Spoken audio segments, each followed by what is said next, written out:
disclaimer lang, hindi po talaga siya ay yung kasing katulad ng lasa na spam na nabibili nyo sa tindahan. Kung sa baga, ang lasa niya ay parang magkapitbahay lang, ganon. So, ang ginamit ko dyan ay pork na 100% pork, 1 kilo. Salt, yung regular salt lang. And then yung sugar, yung seasoning powder na pork at saka cornstarch. And then maglalagay din ako dyan ng malamig na tubig. Yung sukat, ilalagay ko lang siya doon sa comment sa baba. Kailangan bago natin to lamutakin ay dapat malinis talaga ang ating mga kamay. Para naman mahalo talaga siya ng lahat, ay kailangan mo talaga siyang kamayin. At saka nakalimutan ko nga palang sabihin, naglagay din pala ako ng vichin or MSG ba yan? Baka naman sasabihin kong SMG, hala, mali yon. Tapos, meron akong lanera dito. Ito lang munang gagamitin ko kasi wala akong yung parang kasing laki ng lata ng spam.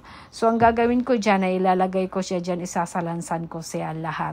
Ang ginawa ko nga pala dyan ay pinagpilitan ko talaga siyang punuin lahat at siniksik ko ng siniksik at diniin ko siya ng diniin. Kaya nung ang kinalabasan niya ay naging yung parang pumuputok siya doon sa gitna. Pero okay lang naman siya.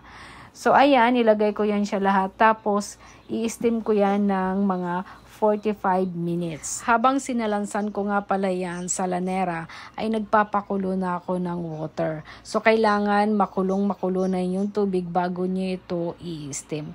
I-steam natin siya ng 45 minutes, but bago natin i-steam yan, ay kailangan takpan natin ng aluminum foil para naman hindi siya mapasukan ng water.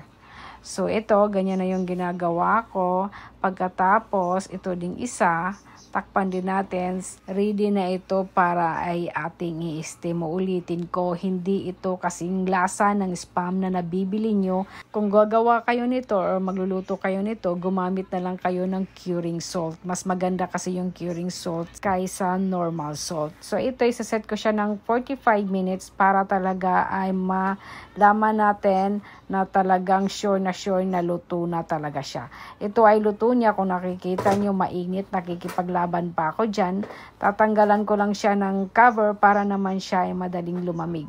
Kapag ito ay malamig na, of course, hihiwain ko yan ng maninipis kasi piprituhin ko siya. Nung pinrito ko nga pala yan, hindi na ako gumamit ng mantika kasi nagmamantika na talaga siya.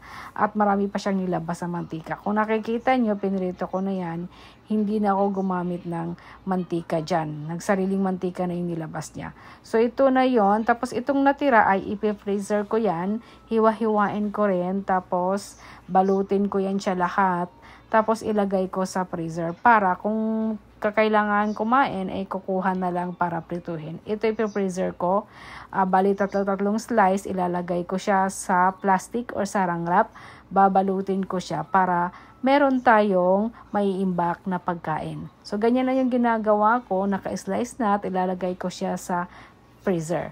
Para hindi na ako bili ng bili kung sakaling gustong kumain or sakaling ilalagay sa obento or sa baon. So, meron na akong naka-ready. Ito naman ay naprito ko na. So, ito ay kakainin na namin ito pang tanghalian ng mga anak ko. So, ganito talaga siya. Yung lambot niya, yung texture niya ay yung spam na spam talaga.